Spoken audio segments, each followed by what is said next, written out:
Hi, this is Johanna with Agents of Helm, and I'm not feeling too hot right now, but I just finished The White Queen, and since I submitted the other review a little late, I figured I'd give you a double whammy depending on when Lorenzo publishes this.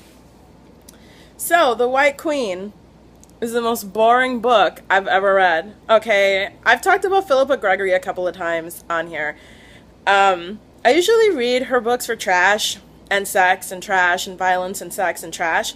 Um, Someone on Goodreads, I'm going to steal their line. It reads like a historical timeline that's been embellished for most of the book. Mostly because Elizabeth Woodville, the main character who is the queen, and she's the scheming queen, who, like, I think okay, she's supposed to be like Cersei Lannister. Actually, I don't think so, because Cersei Lannister's kind of a moron, too. She's like Cersei Lannister. So imagine a whole book that's just from the point of view of Cersei Lannister, but she's locked in a little room. She's locked in a little room and she's not participating in the activities, so she just exposits these things to whoever's around, the servant, the child. So that's pretty boring. I actually have to say the most entertaining part of this book is the battle scenes. Like Philippa Gregory, I didn't know it was like that. Like, these are some really, maybe it was just compared to the rest of the book, which kind of read like Secret Life of the American Teenager, which was really just it was a series that was just basically a bunch of scenes in like nondescript rooms with people talking about other people who weren't in the room. That's basically what this book was. Synopsis. Oopsie. I was so bored I forgot. This book is about the Plantagenets and the War of the Roses. Just imagine Hatfields, McCoys. We've got Lancasters, sounds like Lannister, and the Yorks, and they're basically fighting for the throne. Elizabeth Woodville's kind of like this poor widow, and she's a witch. Which also, potential for excitement, except she never uses it when she fucking needs it. She's just like, I am going to put a curse on your house for 100 years. Who the fuck cares, honey? There's a throne out there for you to get. Like, she lives in like a cellar for like 50 years. Not 50, but it feels like 50.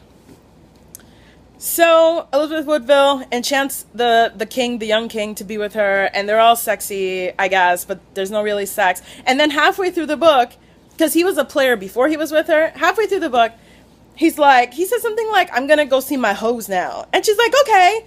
And then Gregory, she narrates, I know that he's been doing this for a while, and I'm okay with it. And honey, there's been like 300 fucking pages and you haven't said anything about that. How am I don't feel okay with it. So now they're all talking about his hoes, and I don't know why that is suddenly okay for her.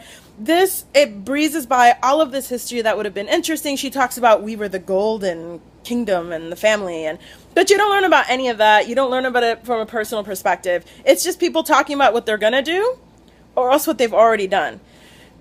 There's like a chunk when Edward the Fourth, or whatever the fuck, Edward the Sixth dies, that like she loses the throne, and like the Princess in the Tower, which, by the way, Princess in the Tower by Alison Weir, the historical book, way better story about the Princess in the Tower. There's all sorts of like these weird, like, Philippa Gregory like posits that the younger kid was taken away, and that this imposter that really, like, actually during that time there was an imposter who tried to usurp the throne from Henry Tudor after Richard III died. His name was Perkin Warbeck, and this book posits that he is the real heir.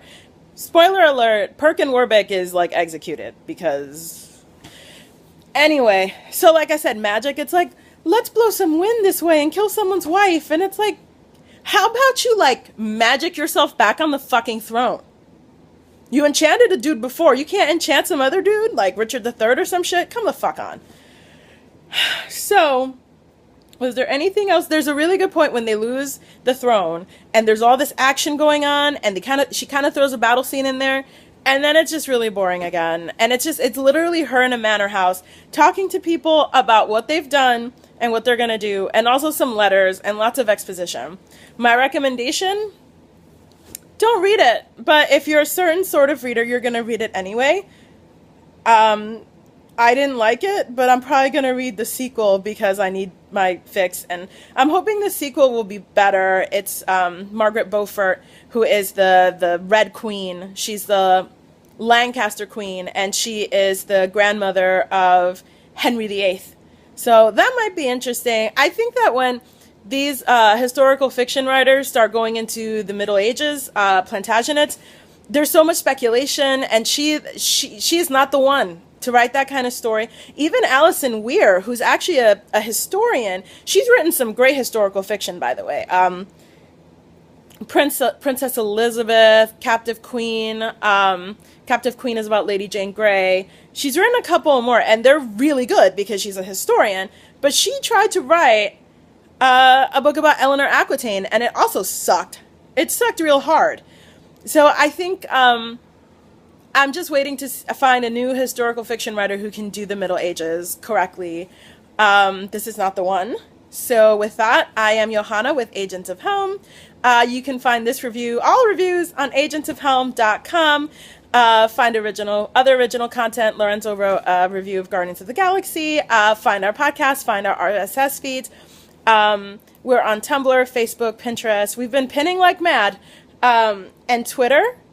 I am at Inky Octopus, INKYOCTOPUS.